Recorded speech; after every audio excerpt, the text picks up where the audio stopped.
Hello, ഞങ്ങൾ കുറച്ച് materials എടുക്കാൻ വേണ്ടി പോവുകയാണ് കേട്ടോ. അപ്പോൾ ചേട്ടായിൻ്റെ ഓട്ടോറിക്ഷയിലാണ് പോയത്. അപ്പോൾ ഞാനും അനിയത്തിയും പിന്നെ ലാലിയും ലച്ചും ഉണ്ടായിരുന്നു. കുഞ്ചു അങ്കലവാടിയിലാക്കിയ ശേഷമാണ് ഞങ്ങൾ പോയത് കേട്ടോ.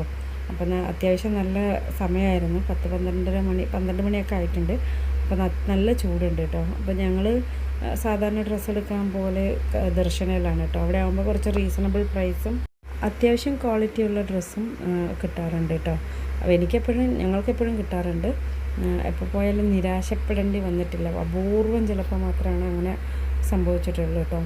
അപ്പോൾ അതിനുശേഷം പിന്നെ നട്ടുച്ചയായതുകൊണ്ട് കുറച്ച് നേരം കുട്ടികളെയും കൂടി കുറച്ച് അകത്ത് കയറ്റിയിട്ട് അതുവരെ ഓട്ടോറിക്ഷയിൽ തന്നെയായിരുന്നു അത്. അപ്പം അല്ലെങ്കിൽ നോക്കാൻ സമ്മതിക്കില്ല, അതുകൊണ്ടാണ്. അപ്പോൾ അതിനുശേഷം കുറച്ച് ഫോട്ടോഷൂട്ടൊക്കെ എടുത്തു. ലച്ചാണെങ്കിൽ തീരെ സമ്മതിക്കൊന്നുമില്ലായിരുന്നു കേട്ടോ, കരച്ചിലായിരുന്നു. അപ്പോൾ പിന്നെ ഞങ്ങൾ കുറച്ച് ഫോട്ടോസൊക്കെ എടുത്തു. ഞാനും ലച്ചുവും പിന്നെ ചേട്ടായും ഉണ്ടായിരുന്നു. പിന്നെ അതിനുശേഷം ലാലിയും കൂടി വന്നു കേട്ടോ. ലാലി പിന്നെ സാധാരണ പോലെ ഓടിക്കളിയാണ് കേട്ടോ. എവിടെ ഷോപ്പിലൊക്കെ പോയി കഴിഞ്ഞാൽ ഫുൾ ഓട്ടം ആയിരിക്കും. അപ്പോൾ അതുപോലെ അവൾ ഓടിക്കളിക്കുന്നുണ്ടായിരുന്നു. ആ സമയം കൊണ്ട് ഞാൻ ലച്ചുവിനെ കുറച്ച് ഫ്ലവേഴ്സിൻ്റെയും ടെഡീൻ്റെ ഒക്കെ കൂടെ കുറച്ചും കൂടി ഫോട്ടോസൊക്കെ എടുത്ത്. തീരെ സമ്മതിക്കുന്നൊന്നുമില്ല, ഭയങ്കര കരച്ചിലായിരുന്നു.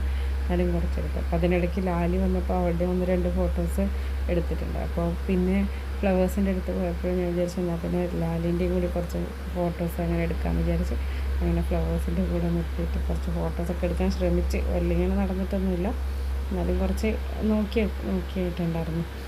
ഞാനെപ്പോഴും ദർശന പ്രിഫർ ചെയ്യുന്നത് അവിടെ പോയി കഴിഞ്ഞാൽ എല്ലാം അവൈലബിളാണ്. സ്റ്റേഷനറി ആണെങ്കിലും പാത്രങ്ങളാണെങ്കിലും ഡ്രസ്സാണെങ്കിലും എല്ലാം അവൈലബിളാണ് കേട്ടോ. അപ്പോൾ എൻ്റെ വീഡിയോ എല്ലാവർക്കും ഇഷ്ടപ്പെടുകയാണെങ്കിൽ ഒന്ന് സബ്സ്ക്രൈബ് ചെയ്യാനും ഷെയർ ചെയ്യാനും ലൈക്ക് ചെയ്യാനും മറക്കല്ലേ. മറ്റൊരു വീഡിയോ ആയിട്ട് വരുന്നതായിരിക്കും. ടാറ്റാ, ബൈ.